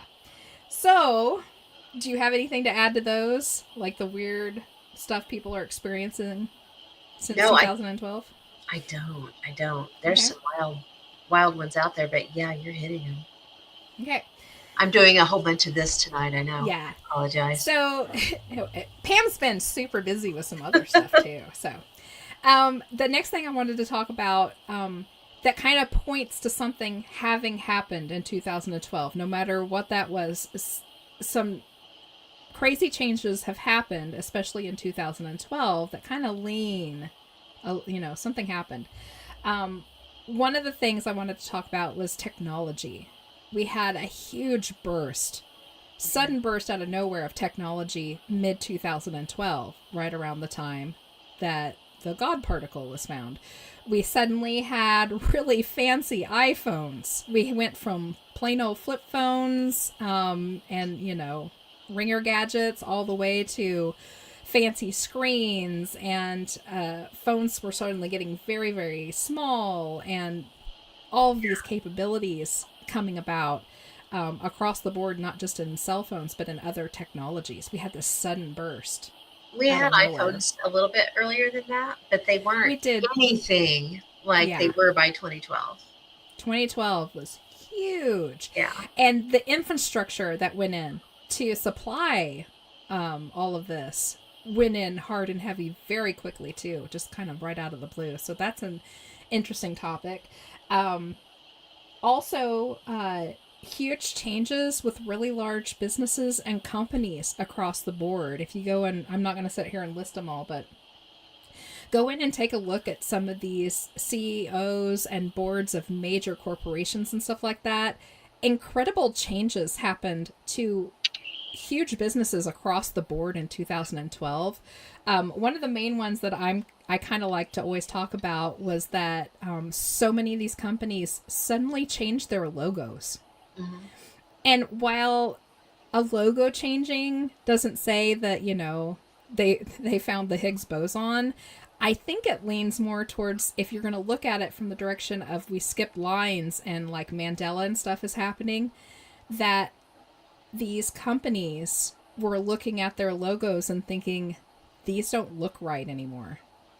Yeah. Or this isn't right, or something needs to change because none of this feels correct. And so they started making changes to their companies internally and externally too. Huge changes across the board. Mm-hmm. And that's the only thing that I can think of why this would happen, was that maybe just the boards in charge of these companies were like, something's not right. We need to refresh or something. This isn't Maybe working for us anymore. That kind of rings true, honestly. Yeah. Like, Enzo said the best-selling phones in 2012 were the Galaxy S3 and the iPhone 5. That seems like rocks and bearskins nowadays. That's true. It is true. Yeah. Let's see here. Okay. The companies that I have listed, the ones that just changed their logos, and this is, I think I have 20 of them listed here, but there's about 40 or so. I didn't list them all because they're not just, these are the ones that are just from the US or the ones that we recognize. I didn't list all the foreign companies because it wouldn't make any matter to us. But just in the US, after July 2012, these companies changed their logos. Domino's Pizza, JCPenney, Twitter, DC Comics, Microsoft, Wendy's, Universal, Arby's, Quaker, Weight Watchers, USA Today, Stanford University, the University of California, American Red Cross, Lifetime, Jaguar, eBay, Avis, Comcast, and Miller Genuine Draft. And that's not all of them. Those are just the main ones. It seems like a lot just for 1 year, for everybody to decide they need new logos. All of them, just a couple months after July in 2012. They just suddenly... And I actually went back and looked because I was like, is this a normal thing? Maybe every couple of years, maybe you would want to change your logo and keep it fresh, keep it update and, for the younger generations coming up. Nothing... I've never seen a huge change like this except for in 2012, just across the board. It's really weird. I don't know what else to say about that. Yeah, but the 3210. Funny. But yeah, 2012. So, what's the verdict? I completely think that the majority of these theories there's nothing to them. But why are there so many devoted to the year 2012? Yeah. Sorry, I'm No, it's fine. again. Yeah, why? Why 2012? Unless there is something to it. Mm-hmm. In fact, you could ask the question, why did CERN decide that the year 2012 was the year to do this? Yeah, it is odd. Um, The whole thing's odd. it And is. you're And right. it's Like the explosion almost in technology Mhm. was pretty wild too. I mean, the whole thing's weird. It's the whole just thing is weird, Jess. it is just weird. Just weird. And it's not just it's not 2012 isn't just something with these theories. Us as a investigative team have come upon the year 2012 in so many things. People telling us, we never had any of this trouble until 2012. And then suddenly a house that was perfectly quiet was just bonkers. Mm-hmm. 2012 will pop up in research for us. The year 2012 will, come into play in various things that we're looking into. And we're like, oh, well, 2012 rears its ugly head again. Yeah. Like I said, Pam had said, that's the year that our team started. Yeah. I believe, doesn't 2012 have something to do with the Newkirks and Hellier? Hellier, yeah, actually it does. That's the year that they received the first emails um, in regards to what ended up being the whole Hellier phenomena. Yeah, Yeah. sure Oh, was. and speaking of Hellier, that's a section I didn't even go into because I ran out of time. We didn't even hit the Fae and Pan Yeah. and Ritual because there's a lot of 2012 in it too, but I just didn't have the time to hit everything. Enzo said, if CERN was the reason Montauk was blocked, can they move forward now that we're past it? Maybe. Maybe they already have. Yeah. Yeah. A lot of people think that Montauk didn't end at Montauk, that they simply moved to a new facility because that one wasn't worthy of their time anymore. And they had kind of been found out. People were starting to kind of get a hint of what was going on there. So it may still be going on today. And there may be another reason why everything is wonky and weird because, frankly, I know that there's programs running out there that's looking in to time travel and Tesla stuff, and Lord knows what's happened to us. We may have left this world like way back when and didn't know it. Very possible. And now we're in a terrible simulation where Pam and I can't figure out how to run our equipment.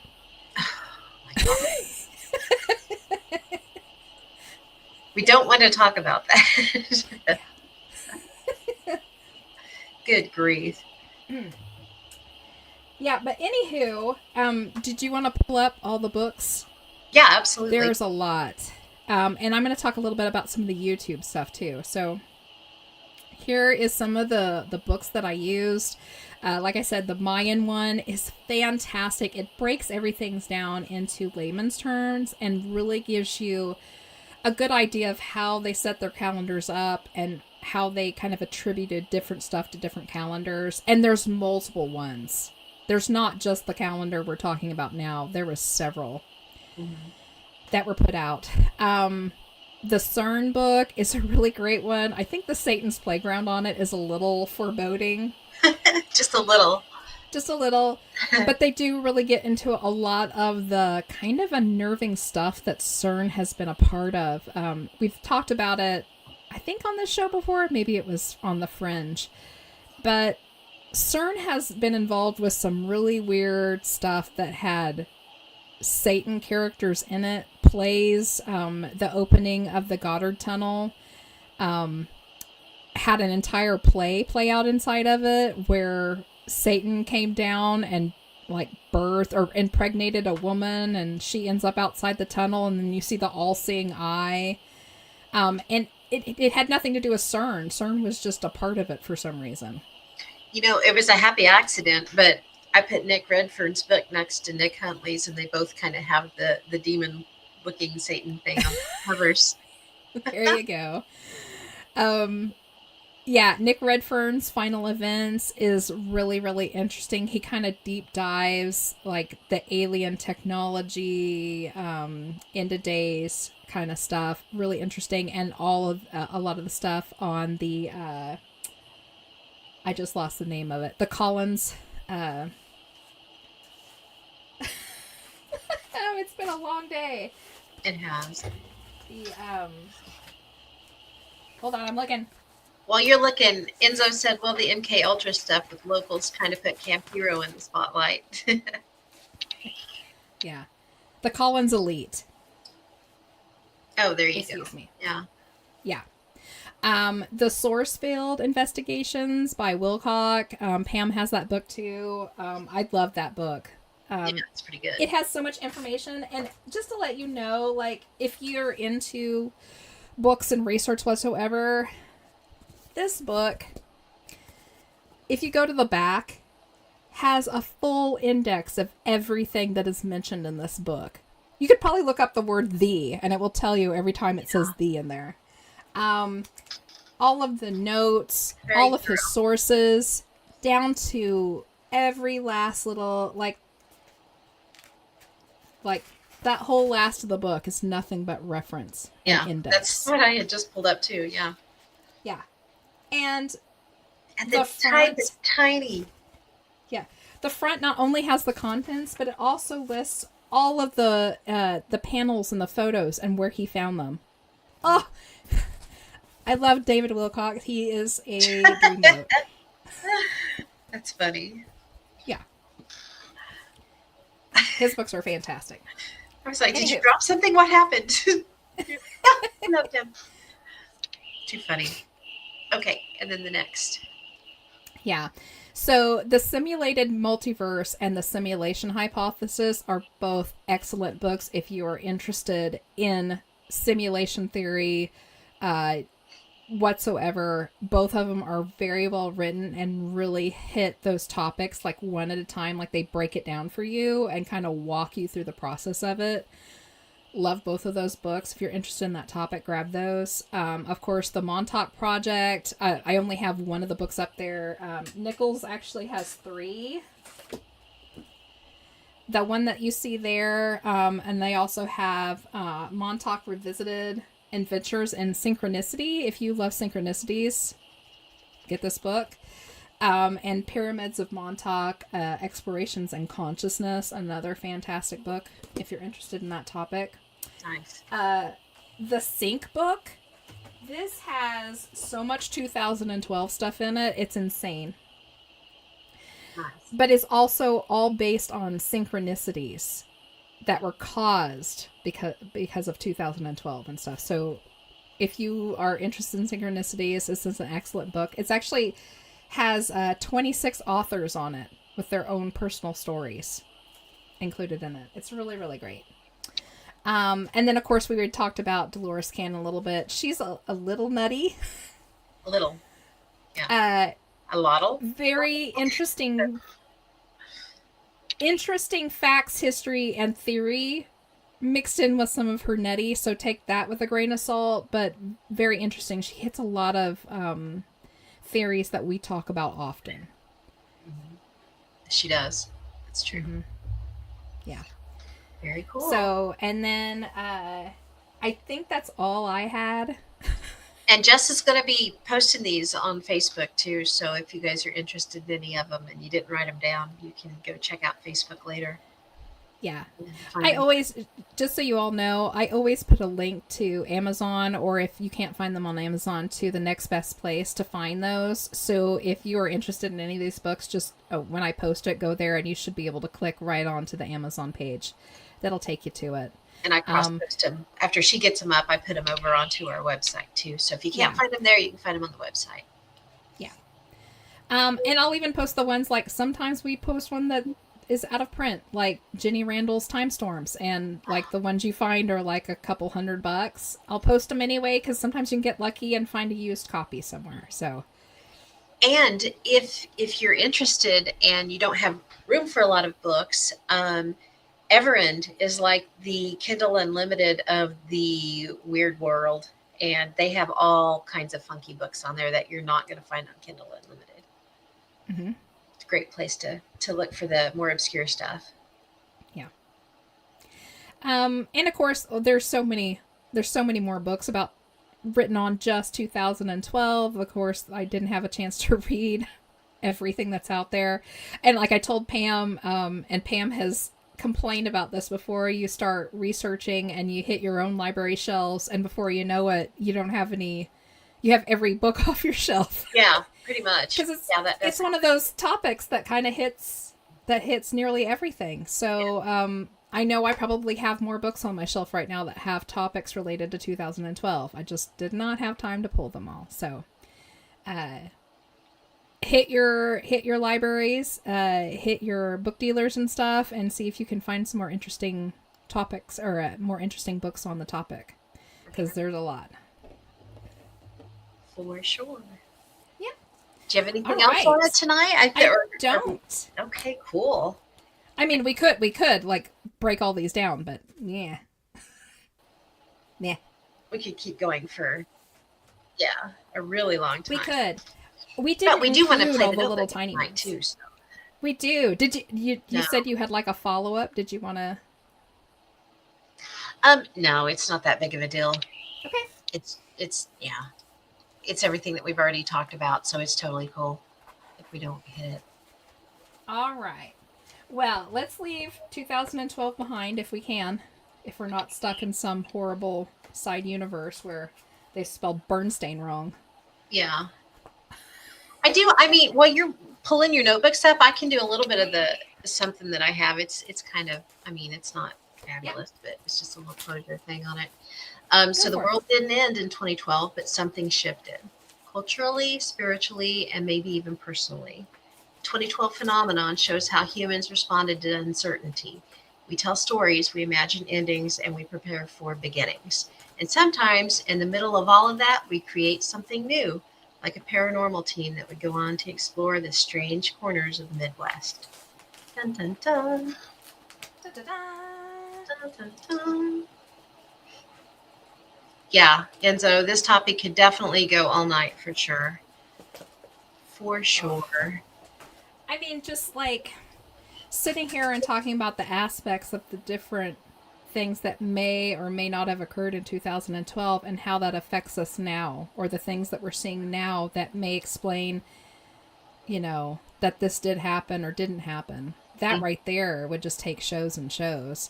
And like I was saying, like I found a lot more 2012 stuff, but they were just little things like, back in, I think 1964 it was, one of the scientists that was working with the government found another about a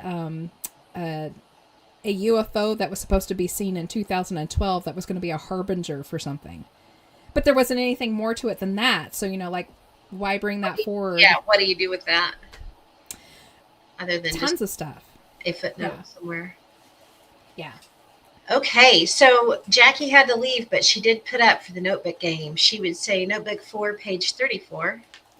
Okay. So everybody in the chats, get your things ready. Tell us which notebook, 1 through 5, and page 1 through 100. Get them in the chats, and we will pull them up. See what little bits of wisdom Jess has for us. Bits of wisdom. Bits of wisdom. Hilarious. I guess. Bits of something. Okay, whose was this? Jackie's? This was Jackie's, yes. Okay, this page is part of the time travel theory research that we were doing. It says Newtonian universe theory, a three-dimensional Euclidean spatial manifold that changes along an inexorable arrow of time or a straight fixed line. Space, time, and motion are absolute. Time travel would be impossible. The Einsteinian universe theory, a four-dimensional space-time continuum that curves and in which time has the character of a spatial dimension. There can be variations and warps. Spatial relativity, a variance of the speed of light. General relativity, gravity versus mass to create curves. Paradoxes. The grandfather paradox. A person cannot go back in time and kill their grandfather. If the grandfather never lived to have children, the person wouldn't exist to go back in time and kill their grandfather. The bootstrap paradox, or the causal loop paradox, which creates an infinite loop. A person goes back in time to tell their younger self the winning lottery numbers. They win the lottery, become rich, buy a time machine, and go back to tell their younger self the winning lottery numbers, causing a loop paradigm that has no actual beginning or end. The killing Hitler paradox. If someone went back in time to kill Hitler before the war and succeeded, they would erase the reason for going back in the first place, thus negating it completely. Which I think is a fun one. And that's what's on that page. We were working on time travel theory for a show we did on the Fringe. Nice. Lots of fun stuff in that one. Makes my brain hurt. Yes. We always come up with some really funky stuff for the Fringe. Yep. Okay, let's see. Who is next? Ginger is next with Notebook 2, page 12, please. Okay. Right, Ian? An infinite money loop. We all need that. That would be fantastic. Yeah.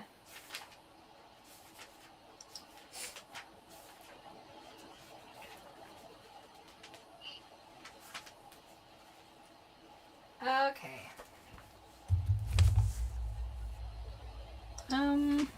Yes, timey-wimey stuff can get complicated quickly. For sure.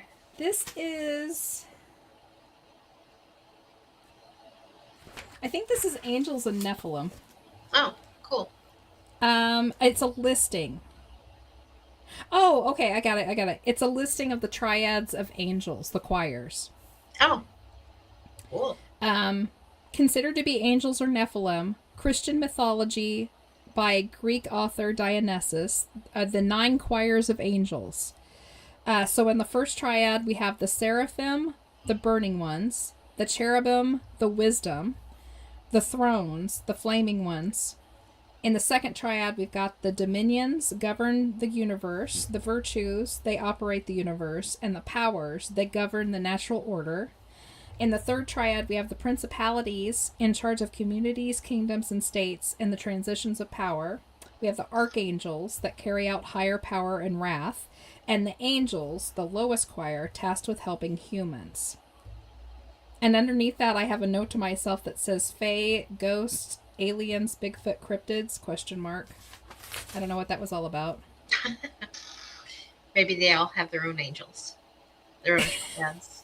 I have this mixed in for some reason with the jinn.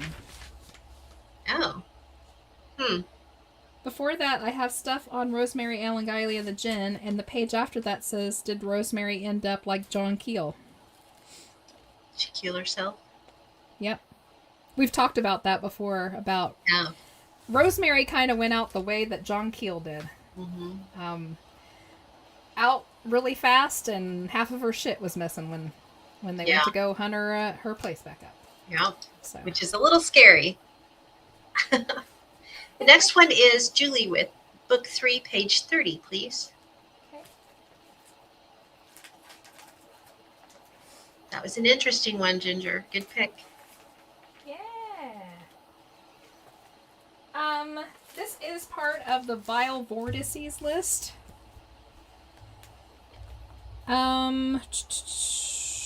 Let's see here. That's true, Enzo. When you get that deep into these topics, it's easy for everything to unravel. Mm-hmm. Luckily, between all of us, we've pulled each other back from the brink a few times.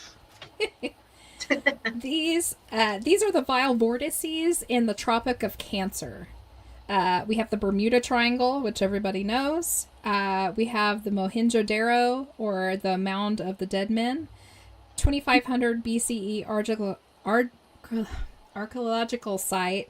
Oh, I can't talk. In Pakistan, discovered in the 1920s, established population of around 40,000, super advanced. They found thousands of skeletons strewn around the city. seemingly dropped where they were standing. Many believe a catastrophic end occurred due to the fact that the skeletons bore 50 times more normal radiation than usual. Found artifacts with conditions explained by exposure to high heat. The walls of the structures were vitrified, glass-like, which are seen when walls are subjected to nuclear blasts. Many theorists believe the city was victim to a nuclear blast sent by an outside race. Ancient Hindu scriptures point to the same. We've got the Devil's Sea, or the Dragon Triangle. We've got the Hawaiian Triangle, located in the Ring of Fire. Locals believe it has strange powers, magnetic anomalies, shorts out electrical devices, disappearances of people and planes that fly over, and ships. And the megalithic ruins of Algeria, 13 pyramids above a sprawling underground maze, magnetic anomalies, electrical devices, etc. Oh, and a weird hum. I couldn't read my own writing. And a weird hum. Yeah. We were doing Vile Vortices with Mark on What If Tomorrow. And that's the section out of Tropic of Cancer. We also have Tropic of Capricorn, North Pole, South Pole, blah, blah, blah, blah, blah. It's an interesting topic. That is. Mm-hmm. What we got next? Next is Enzo, notebook 4, page 83, please. Ooh. Oh, he's going to make me count back. With a big smiley behind it.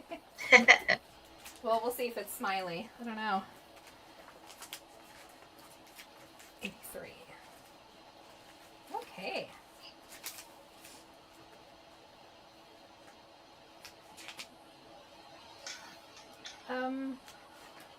What is this?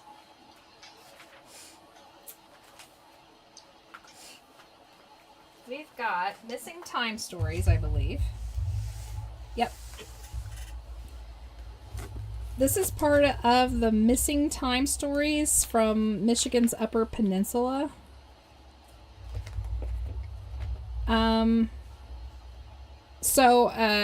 For all of you who may not know, although you should if you listen to our show regularly, we did Strange Michigan with Big Willie late last year. And we went, I think we probably did a couple of these stories, maybe. I don't remember if we did or not. So Michigan's Upper Peninsula, it's like a deeply wooded area.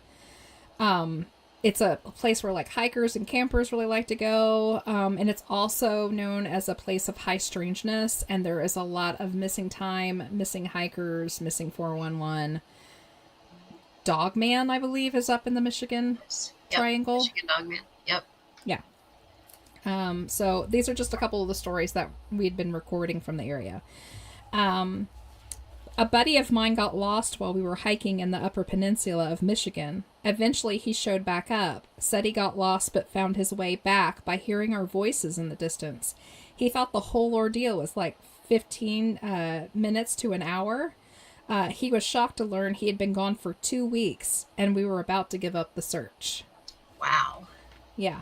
And that one was real. I have a little snash mark. I went and checked it out to make sure it wasn't some made-up ball honky somebody threw up on Reddit. Story 2. I live in the UP, and I can attest to similar things happening while I've hiked in the woods up there. I once went for a bike ride, thought I was gone for 45 minutes, but I had actually been gone for 3 hours. The woods up there are terrifying because of all the sorts of things that happen there. A man went out to check new hunting spots and decided to follow the edge of the river. He followed the river closely for about 20 minutes when things started to get weird. It started to feel like it was taking too long to get to the first clearing he was aiming for. He checked his phone for the time. It was 4:12 p.m. No signal, so he couldn't check his location. He put his phone back in his pocket, looked up, and suddenly he was not by the river anymore. He was now standing in a place he'd never been, with a no trespassing sign and no river in sight. Ooh. Completely unnerved and confused, he checked the time again, and it still said 4:12 p.m. He used the sun to head back east, where he knew the river had to be. He trucked his way back, found the river, walked back to his truck, and headed home. He found the mystery spot on a Google map and realized it was over a quarter of a mile away from the spot at the river. He remembered lately how eerily quiet it was when it happened. And under that I have Oz effect and little note quotes. Nice. That's a good one. Yeah, we were doing high strangeness areas on that one because right after that one is Hoya Baciu. Oh, I remember that. Yeah, that was a good one. Mm-hmm. That was a good one. Okay, Sylvain's up next with book 3, page 45. All right. Enzo said, "Thank you, Jess." Absolutely. Everybody thank Enzo for the notebook game because he was the one that was like, you have all these notebooks with some really good stuff in them. Be a great game. Really weird stuff in them.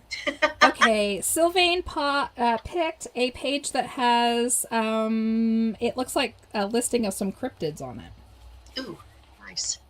So, we got dogmen. Often have a werewolf appearance, head of a dog, human eyes, can walk on all fours, but can also walk upright. Human-like body, except for the backwards legs, super fast. Beast of Bray Road, dogmen or werewolf, Wisconsin, sometimes reported with a bear head, known for livestock mutilations and a bright light. The Hopkinsville Goblins, Kentucky, 1955. Alien creatures, also considered goblins living in local caves. Mammoth Cave System. I have as a little note to myself. So basically what I think this is I was probably listing cryptids for something and was just giving myself little side notes to remind myself what they were associated with. We've got Flatwoods Monster, West Virginia, 1952. Alien, 10-foot tall, round blood red face, a large pointed hood-like shape around the face, eye-like shapes that emitted a greenish-orange light, and a dark black or green body, small claw-like hands. Its head resembled a spade, like on playing cards. That's always a favorite one of everybody. Yeah. Kind of reminds me of a robot, like a little bit. Yeah. Around. Yes. Yeah. The Dover Demon, Dover, Massachusetts, 1977. Large eyes that glow with tendril-like fingers, furless, bulb-shaped head, seen by a number of people over 2 days. And that's what's on this page. I think it continues on. I think we got like the Monkey Man of New Delhi. Oh, yeah. I remember the that Wendigo, one. Spring Hill Jack, Fresno Nightcrawler, Mothman, Jersey Devil. It's just a listing. Nice. Yeah. Fun. Cryptids are always fun. Oh, yeah. For sure. Ian's up next with book 5, page 44. All right. We can do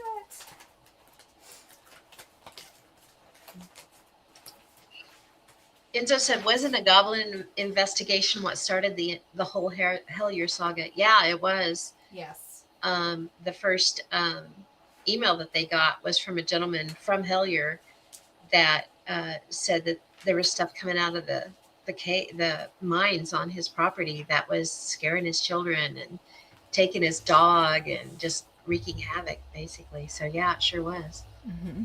Very reminiscent of the Hopkinsville goblins. Yeah. This one is on the Chained Oak of Alton, Staffordshire, England. So this is from when we were doing the curses, I think. Oh boy. Yeah. 1821, Charles Talbot, the 15th Earl of Shrewsbury, and 1840s, John Talbot, the 16th Earl of Shrewsbury.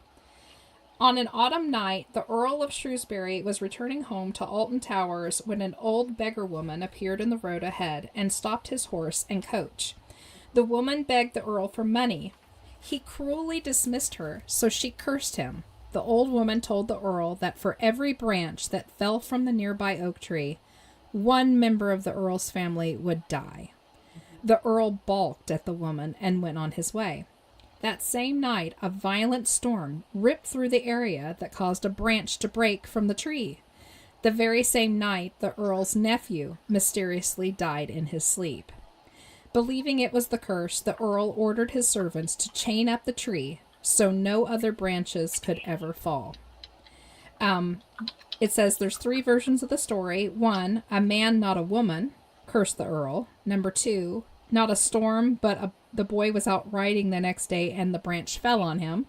And story 3, a made-up story for a nearby tourist attraction called Hex, the Legend of the Towers. The Earl retrieves the branch to do experiments on it to try and break the curse. So this tree is actually real. It is. We had a photo of it back when we did the show. There is literally just wrapped in chains like crazy. Yeah. And there is a nearby attraction based on the tree and the story that got built up around it. I may have found it. Hang on. I think she's looking for it. Yeah. I'm trying to pull it up here. Yeah, here it is. Legend of the Chained Oak. Oh, hang on. I'm sorry. It's all right. Nothing like. It's a really cool looking tree. It is. It's pretty neat. It's worth the wait. It's pretty wild. Yep. So, and there's like another picture where it shows like some of the chains are embedded in the tree because the tree continued to grow after it had been chained. Yep. Yeah. No one knows the exact original story or even if the story is true at all, but there is a chained oak. Mm-hmm. So I'm sure there's some nugget of truth behind the story. Yeah. It's cool. Ian said he'd actually been there before. Oh, wow. That's cool. It is. It's very neat. All right. Did we have any more? We picked the one from his area. I said, wow, that's a gnarly old tree. Yes, it is. Yes. No, I think that was it. Did we miss anyone? If we did, let me know. I don't think we did. And Ian said the whole area around Turnip Valley is a place of weirdness. That's interesting. Yeah, cool. I would love to see it someday. We'll have to come over and Ian can give us a tour. Right? There we go. Yeah. All right. Okay, well, let's start getting out of here really quick. Don't anybody leave quite yet. Thank you for joining us in 2012. It was a crazy, crazy ride. It was, for sure. Holy cow. Yeah, I hope we're all living happily in our new line with each other. Because I think that's how that went. Yeah. Anywho, okay, really quick, everybody, if you haven't yet, take that second to follow, thumbs up, ring bells, do all that fun stuff, and give us a rating if you're listening to us on your podcast provider right now. We would so appreciate that. Thank you to everybody who hung out in the chats tonight. We so appreciate you. You guys are fun. You've all become friends. Yes, for sure. Yeah, and tell your friends about us. Get them up on the chats. The more the merrier. We would love for it to get crazy, crazy, crazy in the chats. That would be great fun. Remember to watch all new episodes every other Wednesday night at 7 p.m. Central, right here on YouTube or on Facebook. Our next one will be February 25th, and we're going to do the Rendlesham incident with Enzo. Yes. That one's going to be super good. And after that, we'll be letting you know about some of the new shows that are going to be coming up. We're planning right now. Right. Stuff in the works. Yeah. Send us your story ideas and all that fun jazz. We would love to hear them. And I think we're going to head out for the evening. Everybody have a wonderful evening. Get out and enjoy this nice air that we've been having. If you're in our area, if you're not, I'm sorry. It's been wonderful. Yeah, it has been. Yep. So anywho, good night, everybody. Keep it weird, keep it strange, and remember, it's all connected. And we'll see you later. Good night, everybody.